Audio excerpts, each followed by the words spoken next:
日常は何の前触れもなく一変する。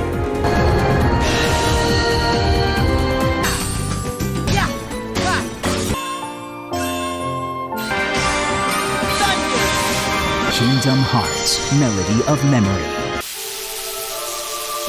裏側の世界だった場合、今目の前にいるあなたが、私はあなたを許さない。What is up, my YouTube friends? My name is Koty-Tang. Yet another game to be released in a series growing to be one day loaded with disappointment and failure. Kingdom Hearts has always been a milk-worthy series, but at least when it was being squeezed of all its fluids before, the games were actually good and had, I don't know, an actual game to it. Not only did they absolutely destroy the plot lines of every group of characters by finishing them all in one go at the end of Kingdom Hearts 3, but Nomura decides that it's time to make a rhythm game and another mobile game after it. So he said it's the end of the Xehanort saga, but he completely forgot to wrap up everything he introduced in the Xehanort saga and even added more bullshit into it. But what he did wrap up, he did it prematurely with no actual payoff. This is one of the biggest blunders of a long-running video game series. There's a ton of people complaining about how The Last of Us disrespected their only two good characters. I'd love for you all to see how they disrespected the entire cast of Kingdom Hearts. What the actual fuck am I looking at here? Honestly, I wouldn't care if these games would just be worthless spin-offs, but the thing about Kingdom Hearts is that a game is never just a spin-off. It's always an official entry that furthers the plot and will absolutely be referenced in future games. A rhythm game and an extension to the phone game that tells the history of Xehanort. Absolutely exhilarating. I'm so happy to be a fan. The idea of the Melody game is stupid, of course, and I would love to write it off as unimportant, but then they shoehorned Kairi's story into it. Taking place after Kingdom Hearts 3, it seems to explain the relationship between her and what can be assumed is the Master of Masters. Will Kairi get any character development during this game? No. No, she will not. But at least Riku is here, I guess. So, for the 100th time in a row, we will travel through the Disney worlds of Kingdom Hearts 1. And 14-year-old Sora is here again. Why do we keep getting that Sora? I don't know. And I stopped caring after they did it the third time. You listen to the music of the game while fighting Heartless to a rhythm. That's the whole game. Oh, and you can PvP with people. There's literally nothing else to say. This game is a massive cash grab, using Kairi's past as a way to get people to throw their money at it. I don't support this stupidity. I'm just gonna find a video of all the cutscenes and watch that instead and move on with my life. This game isn't worth $5 at its best. Kingdom Hearts Dark Road is a phone game. When it was first introduced, it displayed renders of Xehanort from Kingdom Hearts 3 to bait people into becoming invested in their product. It's a really shady way to promote a game that would eventually be revealed to be sharing the dog-ass art style used by Union Cross. Square Enix uses its knowledge of their fanbase, who will buy anything with Final Fantasy or Kingdom Hearts slapped onto it regardless. Square Enix coming in with a minimal effort approach here that ruined Final Fantasy VI, because actually remaking the game like they did with 3 and 4 will be way too much work and show too much care for the product. Instead, just use the low effort pixels from Final Fantasy Dimensions to use as character sprites. Kingdom Hearts Dark Road is an extension of Union Cross. It's free, so you can't complain. I would agree, but Dark Road's design already screams that it'll be full of predatory pay-to-win mobile game cliches. And it plays like an extremely dumbed-down mobile version of Chain of Memories. You link 3 cards, they become your attack, link 3 are the same, and it's better.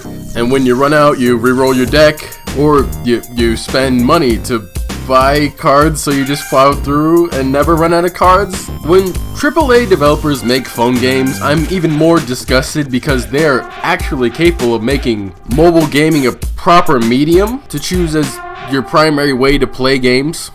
Let indie devs cheat their customers while you guys actually bring in real games worth playing and buying for $10 to $20. Dark Road is pseudo turn-based, so you're stuck to one spot in the field so the enemy can freely attack you like in Union Cross. In order to get to the next part of the story, you have to do a ton of busy work, just like in Union Cross, where you would need to do 300 missions to get 2 minutes of story just to do it all over again after those 2 minutes are up. Anybody who is still buying themselves into these phone games, obvious scams, are complete idiots. To get to the next part of the story in Dark Road, you have to fly through a ton of different quests that have no actual bearing on the story and are just used to keep you playing. They can range from fighting a boss, defeating waves of enemies, to getting 300 BP. I got poisoned and had no way to cure myself, so I died after 3 fights and I got 18 BP as a reward. So I stopped playing after that and watched somebody else play this shit game. You can use battle points to level Xehanort up so that you'll no longer die to a shadow. And at the start, you do get plenty of jewels to get some decent cards, so go buy those. But don't stock up too much, because you'll need it in the future when that Roxas banner comes out. If you ever do unfortunately run out of cards, you furiously tap at the screen while the enemy throws barrages of attacks at you. But you'll probably never die because the game's extremely easy. It's just really tedious and boring. After completing 6 assignments, you'll get your first story cutscene, which is just a minute, and then you do it all over again 5 times because there's 5 chapters to this episode. Oh yeah.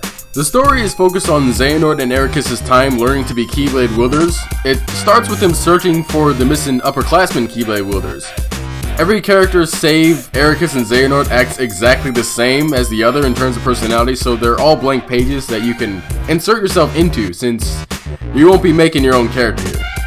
And spoiler, by the end of episode 1, all the new characters they introduced die. So you get to know them for 5 chapters, and then they're gone. No, you don't get to see how or why. After the last mission, it just skips to 4 years later, and they're just dead. I assume the upperclassmen were just never found, but we won't know what happened because it's only episode 1. And you'll have to get the actual plot later, and probably around episode 10. I don't know where this sudden trend of terrible writing in video games is coming from, but wow, you can really get away with anything these days. Now have fun waiting until Square Enix decides to translate the English text so that we can get episode 2. Just to get an idea of how long it's gonna take for episode 2 to even exist, Union Cross is stressingly behind of the Japanese dub. At some point, we might just fall off and not be able to catch up to them for a while.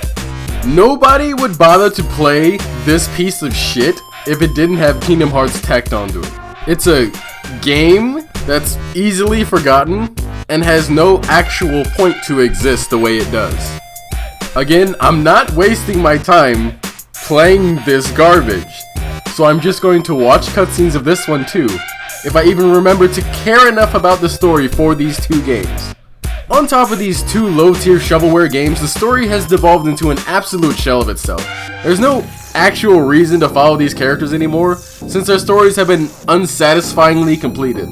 They might as well create a whole new cast and drop the old ones. I don't want to see any of these characters on another adventure, and I don't care if Sora's lost to time forever. Let him just be dead and move on. Their stories are finished. You had your chance and you squandered it, so time to make a new cast. I've been invested in these games since it released when I was in 2nd grade, but I don't blindly accept just anything put out in front of me. If any other company presented titles like this to their series, the fans would be going insane with anger. However, the fans of Kingdom Hearts eat this up because they're hungry for any morsel of story, no matter how tiny. If you want something you love to improve, then you don't blindly support them when they try to treat you like shit. You criticize it and demand to be treated better as a fan. So fuck these 2 games.